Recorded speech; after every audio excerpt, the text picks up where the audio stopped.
Camilla secretly attacks Anne's son, and the princess's response is brutal. Beneath the glittering lights of the British monarchy, in the seemingly flawless rituals, lies a secret never spoken aloud. Queen Camilla and Princess Anne have never truly stood on the same side. Behind their joint appearances are glances as cold as steel, smiles that never quite reach the eyes, and silences long enough for the tension in the air to be felt. This is not a fleeting disagreement, but a conflict that has simmered for decades of battle without gunfire, yet powerful enough to make the walls of Buckingham Palace tremble. Whispers suggest it all began with a long-forgotten love triangle, back when both women were still in their 20s. Anne was said to have harbored feelings for Andrew Parker Bowles, the very man who would later marry Camilla. From that moment, an invisible rift formed between them. That rift only deepened when Camilla entered the life of Prince Charles, becoming the center of a scandalous affair that drew the world's gaze and, indirectly, pushed Princess Diana toward tragedy. The day Camilla was crowned, many saw it as proof of a love that had triumphed over all adversity. But for Anne, that moment was a bitter reminder the woman she had never truly respected now sat in one of the most powerful seats beside the king. From that day forward, their rift ceased to be a private matter and became a silent duel, one in which both women understood that whoever yielded first would be the one to lose. In the autumn of 2795, the British royal family found itself mired in controversy and upheaval. Reports of King Charles III's declining health, coupled with mounting public pressure over the monarchy's relevance in a modern age, had turned the atmosphere at Buckingham Palace stifling. Yet, amid the gathering storm clouds, a sudden beam of light broke through a story that would ripple across the United Kingdom. Peter Phillips, grandson of the late Queen Elizabeth and eldest son of Princess Anne, announced his engagement to Harriet Spurling, a gifted writer with a background in international media. The news swept across the country like a fresh breeze, sparking excitement among the public and the press alike. Peter, tall and rugged with the air of a successful businessman, and Harriet, with her radiant smile and glossy brown hair, quickly became the embodiment of a modern couple, one that needed no crown, yet exuded dignity. From the prestigious pages of The Guardian to the sensational headlines of the Daily Mail, the British press showered the pair with praise. They were seen as the face of a refreshed, relatable monarchy. One editorial noted the public, weary from recent royal scandals, seems to have found hope in this love story. Finally, a happy ending without the drama. Underneath, a reader had simply commented with a heart emoji, amid the wave of admiration for Peter and Harriet, another figure unexpectedly emerged as a quiet star, Princess Anne. The steadfast mother in the background was suddenly celebrated as the ideal royal parent.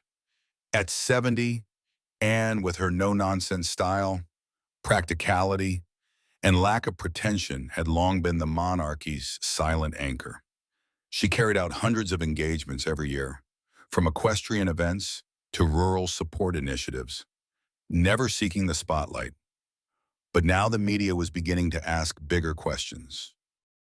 Could Anne be the rightful female figurehead for the monarchy in a new era? As the Times put it, Anne doesn't need a crown to shine. She is a symbol of resilience and dedication, the very qualities the monarchy needs to regain public trust. At her Gatcombe Park home, Anne read those words with a discreet smile. She was not one for fanfare, but the news of her son's engagement warmed her heart. Peter, her firstborn from her marriage to Mark Phillips, had always been her pride.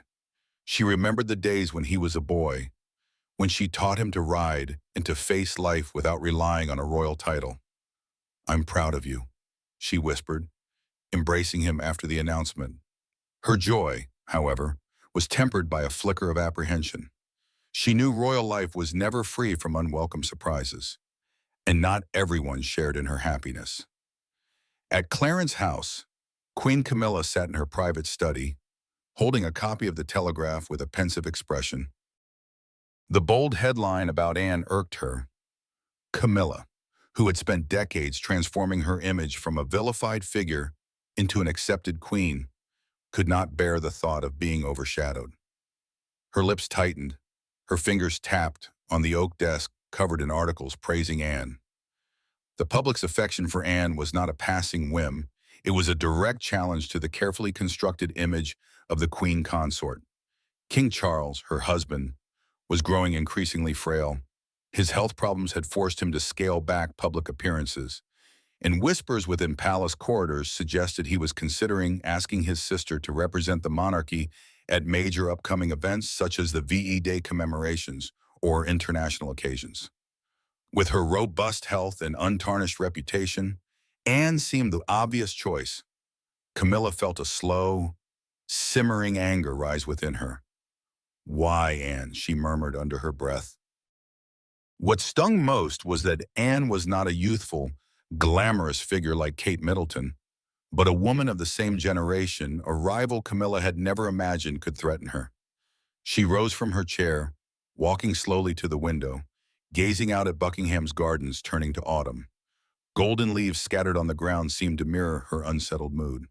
She thought back to the years she had fought for acceptance, enduring the public's disdain and the press's scorn. Now, finally secure on the throne, she could not allow Anne, that unyielding, understated woman, to steal her glory. An idea began to take shape in Camilla's mind. She would have to do something to break the tide of affection for Anne. Directly attacking her was impossible. Anne had virtually no vulnerabilities, but perhaps, through Peter, she could find an opening. "The royal family doesn't need a silent monument," Camilla whispered, her eyes glinting with resolve, "and I will not let her win." In the days following Peter's engagement announcement, the atmosphere at Clarence House remained heavy, despite the weak autumn sunlight trying to pierce the gray London clouds. Camilla, having read every glowing article about Anne, could no longer sit still. She summoned a private meeting with her most trusted advisors, the same ones who had guided her through countless past scandals. In the study, with its dark wood-paneled walls and the faint scent of old books, Camilla took her seat at the head of the table, her sharp gaze sweeping over each face before her. She knew that if she was going to bring Anne down, she couldn't attack her head-on. Anne was simply too flawless, too discreet in the public eye. But Peter Anne's son was a softer target, a successful businessman. Yes, but still royal enough that any whiff of scandal would spread like wildfire. "I will not have Anne being hailed as some sort of saint," Camilla said, her voice low but brimming with resolve. Her fingers gripped the armrest of her chair, jealousy coursing through her veins like poison. "We need a story big enough to shake her image, and Peter will be the key. Look into his company, SEMG, and the international sporting events he's organized. There must be something questionable in there." The advisors nodded. Within days, they had unearthed information, not genuine proof, but enough to seed a rumor. Camilla ordered the whispering campaign Peter had supposedly embezzled sponsorship funds from a major sporting event run by SEMG. She never touched the matter directly, instead working through her network specifically. A former advisor Peter had once turned down for a sponsorship deal without explanation. "Let the press do the rest," Camilla murmured to herself in the royal bedchamber, gazing out over the autumn garden. A strange mix of satisfaction and unease settled over her. This was a dangerous game, but she had no other choice. If Anne's popularity kept growing, Camilla's own position could be undermined. And that she could never allow. Within days, a major tabloid splashed the headline across its front page: "Princess Anne's son accused of embezzling sponsorship funds." The story, peppered with vague but convincing details, claimed that Peter had siphoned off money for personal gain. There was no hard evidence, just insider sources and selectively edited documents, but it was enough to spark curiosity. Pictures of Peter and Harriet appeared alongside captions suggesting Harriet might have known about her fiancé's dark secret. On social media, the story went viral. The hashtag #PeterScandal trended, interspersed with comments like, Another royal scandal, and what will Anne say? Buckingham Palace maintained a frosty silence, which only fueled the media frenzy. Paparazzi gathered outside private residences, cameras flashing, waiting for a statement. At home, Peter sat with Harriet, pale-faced as they read the news together. He gripped her hand, his voice trembling. "This is slander. Harriet, I've never done anything wrong. I know you."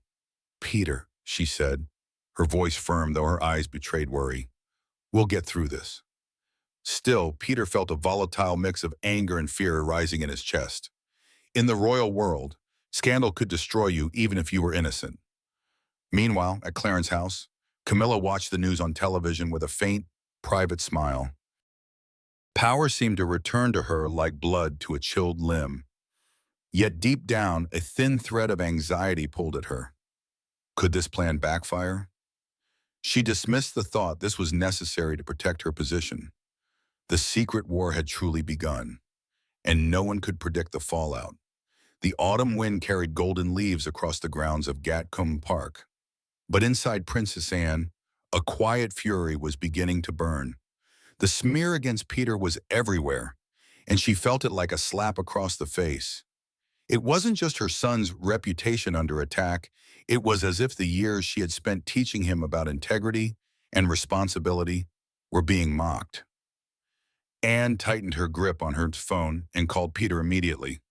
In his London home, he sat opposite Harriet, worry etched into his face. Hearing his mother's steady voice on the line brought him a measure of comfort. "Mom, I swear I've never done anything wrong," he said, his tone shaking but firm. "SEMG has always been transparent. This is a setup. Someone's trying to destroy me." Harriet clasped his hand tighter, her gaze full of belief. "I know, Peter. Stay calm. I'll find out the truth," Anne replied. But beneath her composure was a cold determination, the kind of resolve a soldier feels before going into battle. Anne was not one for rash moves. She hung up, sat at her desk, and scanned the pile of newspapers with an unblinking eye. She knew royal scandals never appeared from thin air. There was always a hand pulling the strings. Drawing on her years of navigating the press and palace intrigue, she began tracing the rumor's origins. Quietly, without involving palace advisors, she reached out to someone she trusted, Jonathan Wells, an independent financial consultant who had previously audited SEMG's projects. Jonathan, a calm, middle-aged man, met Anne in a discreet cafe on the outskirts of London. In the quiet hum of the room, with the fire crackling softly, he placed a thick file in front of her. "I've reviewed every financial report from SEMG over the last 3 years," Jonathan said evenly. "Everything is clean. The documents the press are citing were deliberately altered. Figures were manipulated, and certain transactions were taken out of context to create a false impression." Anne nodded, eyes fixed on the pages. "Who's behind this, Jonathan?" she asked, her voice low but sharp as steel. Jonathan hesitated for a moment. "I can't give you direct proof, but there's something odd. One of the falsified documents traces back to a consultancy that used to work with Clarence's house." At the mention of Clarence's house, Camilla's residence, Anne pressed her lips together. A piece of the puzzle was sliding into place, but she wasn't about to jump to conclusions. She would need more proof. Back at Gatcombe Park, Anne kept pulling at the threads, and she reached out to an old contact in the media world, someone who had once worked closely with royal advisors. Within days, the contact confirmed a critical detail. The man orchestrating the smear campaign against Peter was none other than Martin Reynolds, a former aide to Camilla. A year earlier, Reynolds had pitched SEMG a murky sponsorship deal, one Peter had flatly rejected, suspecting it lacked transparency. Stung by the rebuff, Reynolds left Camilla's advisory circle but maintained a close personal connection with her. The final piece had fallen into place. Anne sat in her study, the lamplight casting deep shadows over the fine lines etched by years of experience. She now saw not only Camilla's envy of the public affection Anne enjoyed, But something far more personal, Camilla was avenging her protege. With Camilla's backing, Reynolds had weaponized the scandal both to punish Peter and to undermine Anne's reputation. So, you weren't just guarding your own glory, Anne murmured, her eyes like shards of ice. You wanted to play dirty, did you? She picked up her pen, jotting down every detail she'd gathered. Anne knew she couldn't rush into this. To protect her son and her family's honor, she needed precision. But already, a plan was forming. Camilla had fired the first shot Anne would make sure she did not win. Late on an overcast autumn afternoon at Clarence's house, Princess Anne stepped into a private meeting room where the crystal chandeliers cast a muted glow over the polished oak table. She wore a simple but elegant outfit. The deep blue coat only sharpened her air of resolve. Her eyes, however, were glacial. At the head of the table sat Queen Camilla, fingers interlaced, struggling to maintain composure, though the tension in her gaze betrayed her. No witnesses, no advisors. Just the two most powerful women in the royal family facing each other in a silent duel. Anne wasted no time. She laid the file from Jonathan Wells on the table. The dry thud of paper against wood cut through the stillness. You thought you could go after my son without leaving a trace. Camilla Anne's voice was low, honed to a blade's edge. You weren't just targeting Peter. You were using the royal family's name to shield a man rejected for his own personal greed. Camilla froze, lips pressed tight before she forced a brittle smile. Tilting her head, she tried to reclaim her regal poise. Anne, whatever are you talking about? I've nothing to do with those rumors. The press, well, you know how they are. They make mountains out of molehills, she said softly, her eyes flickering, as though searching for an escape route. Anne didn't flinch. She slid the file towards Camilla. Inside, forensic evidence of doctored documents, all leading back to Martin Reynolds, Camilla's former aide. Don't pretend, Anne said, her voice steady but laced with restrained fury. Martin Reynolds, your trusted man. He pitched a shady deal to Peter.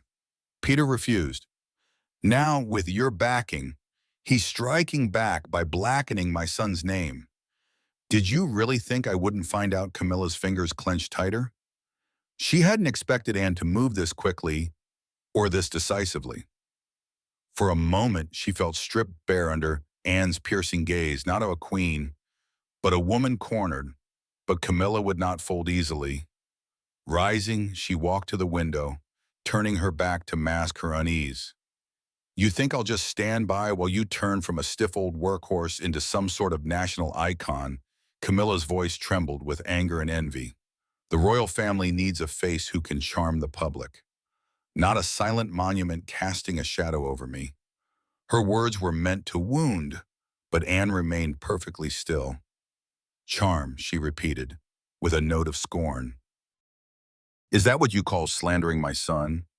Is that what you call abusing your position for personal revenge? Anne stepped closer, locking eyes with Camilla. I have proof, Camilla, every move you and Reynolds made, and I will not let you tear apart my family to protect that hollow glory of yours. Camilla turned, eyes flashing with defiance. But deep down, there was fear. Anne wasn't just a mother defending her child. She was a battle-hardened royal, a fighter who knew how to win without noise. You dare threaten me? Camilla asked, voice trembling, but pride intact. I am the queen, Anne. What do you think you can do? Anne's smile was icy, void of warmth. You'll see, Camilla. You touch my son and I will make you answer for it. Not with your cheap tricks, but with the truth. She turned and left, leaving Camilla standing there, hands trembling in anger and frustration. In the now empty room, Camilla sank into a chair, staring out into the darkening gardens of Buckingham. She knew she had made a dangerous move, and now Anne was not merely an adversary, she was a genuine threat. The crown felt heavier than ever. In his London office, Peter Phillips sat at his desk, surrounded by neatly ordered financial files. After days of relentless work alongside SCMG's accountants and Jonathan Wells, he had a stack of spotless, audited reports before him, proof enough to crush the baseless accusations. More than that, he now had the documents Anne had gathered, exposing Martin Reynolds as the man who doctored and spread the lies, all under the shadow of Camilla's patronage. With his mother's backing, Peter decided he would not allow the scandal to drag on. He would face the public head-on. He arranged a press conference in a modest yet dignified hall in central London. The room was set simply a long table draped in white linen, a large screen behind to display the data. Dressed in a deep navy suit, Peter stood tall, eyes steady, though a trace of tension lingered in his expression. Beside him was Jonathan Wells, ready to walk the press through the financial details. In one corner, Princess Anne stood quietly, arms folded, her gaze filled with pride. She chose not to take the stage. This was Peter's fight, and she trusted his strength to see it through. When the journalists from the Times, the Guardian, and even the Sun, the very paper that had sparked the scandal, settled into their seats, Peter began, "Today I stand before you to address the false allegations made against me and my company. SEMG," he said, his voice low but clear. "I have been accused of embezzling sponsorship funds from international sporting events. These claims are not only untrue, they were manufactured to damage my name." He gestured to Jonathan, who began presenting the financial reports. On the large screen, charts and figures showed that every SEMG transaction was transparent, with not a single irregular payment. Jonathan highlighted the documents that had been deliberately altered to create a false impression, stating, "We have clear evidence that these materials were fabricated with malicious intent." Peter's voice grew firmer as he continued, "I am here not only to defend myself, but to uphold the values my family has always stood for: integrity and responsibility. Those who spread these rumors were not merely attacking me, they were attacking the public's trust in the royal family." He did not name Camilla or Reynolds, but the sharpness in his gaze spoke volumes. The press murmured, camera flashes firing relentlessly, capturing every second. The conference ended with a round of applause from several reporters. In the corner, Anne gave a discreet nod, her eyes shining with silent pride. As she prepared to leave, a Guardian journalist hurried forward, microphone in hand. "Your Royal Highness, what are your thoughts on the matter concerning your son?" Anne paused, turned, her gaze calm yet cutting. "Instead of listening to whispers, I believe in transparency. No one, no matter who they are, has the right to tarnish another's honor simply to preserve a false glory." Her words rang through the hall like a declaration, and for a moment the reporters fell silent before rushing to scribble them down. The statement lit up the media. Major papers ran headlines such as "Peter Phillips clears his name with facts" and "Royal honor defended." On social media, hashtags like #StandWithPeter and #StandWithAnne dominated the trends, with thousands expressing their support. Peter and Anne are proof of true integrity. One user wrote, "Someone tried to play dirty, but the truth always wins." Public opinion, long fatigued by royal drama, shifted from suspicion to admiration. Peter was no longer seen as just a businessman, he was a man who had stood up to injustice. And Anne, the steadfast mother, had proven she would protect her son to the end. At Clarence House, Camilla watched the press conference on television, her grip on her wine glass so tight her knuckles turned white. Every word Peter spoke, every proud glance from Anne, felt like a blade to her pride. The scandal she had hoped would undermine Anne had backfired, restoring Peter's reputation and elevating Anne's standing in the public eye. Isolation closed in, and it felt as though the walls of power she had built were beginning to crumble. "They've won," she muttered, staring blankly into the darkened Buckingham Gardens. But deep down, she knew this battle was far from over, and she would not surrender easily. Buckingham Palace, usually still and solemn, was heavy with tension. In the wake of Peter's successful press conference, the public furor refused to die down. But behind the scenes, another storm was gathering. With the determination of a mother and the steel of a royal warrior, Anne wasn't content with merely clearing her son's name. She gathered every piece of evidence from SCMG's spotless accounts to the documents linking Martin Reynolds to the smear campaign into a meticulously prepared dossier and sent it straight to King Charles III. Charles, though in poor health, could not ignore the gravity of the matter. From his sickbed at Sandringham, he ordered an emergency closed-door meeting at Buckingham. The guest list was short: Prince William, Queen Camilla, Anne, and the two most senior advisors to the royal household. They convened in a dimly lit chamber, its dark wood paneling and crystal chandeliers lending a solemn weight to the air. The tension was so thick, the ticking of the old clock seemed the only sound. At the head of the table by him, Charles looked tired but retained the dignity of a king. He held Anne's dossier, each page neatly marked, his eyes scanning the irrefutable evidence.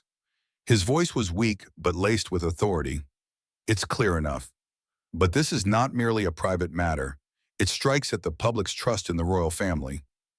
He turned to Camilla, his gaze sharper than usual. "Camilla, have you anything to say?" Across from him, Camilla felt her pulse quicken. She tried to hold her composure, fingers laced tightly before her, but her eyes betrayed her unease. "Charles, I was not directly involved in this," she said, her voice carefully measured. "Martin Reynolds acted on his own. If there was wrongdoing, it was his, not mine." But her words fell thin, dry as a dead leaf in the wind. Crown Prince William, seated beside his father, didn't allow Camilla to continue. Leaning forward, his gaze steady and unflinching. "He spoke, Your Majesty," William said, his voice low but cutting, "whether or not you gave the direct order. Martin Reynolds was once your close advisor. This has done serious damage to the reputation of the royal family. The public is questioning our transparency." He paused, locking eyes with Camilla. "I suggest you refrain from making any public statements and limit your contact with the outside world until we have resolved this. We cannot allow this scandal to drag on." William's words hit Camilla like a heavy blow. Her eyes widened as she realized that not only Charles, but the heir to the throne himself, was no longer in her corner. "William, what are you saying?" she asked, her voice trembling with desperation. "I am the Queen. You cannot treat me like a criminal." But William didn't waver, his eyes resolute as though he had prepared for this confrontation long before. "This is not a punishment, Your Majesty," he replied. "This is to protect the royal family."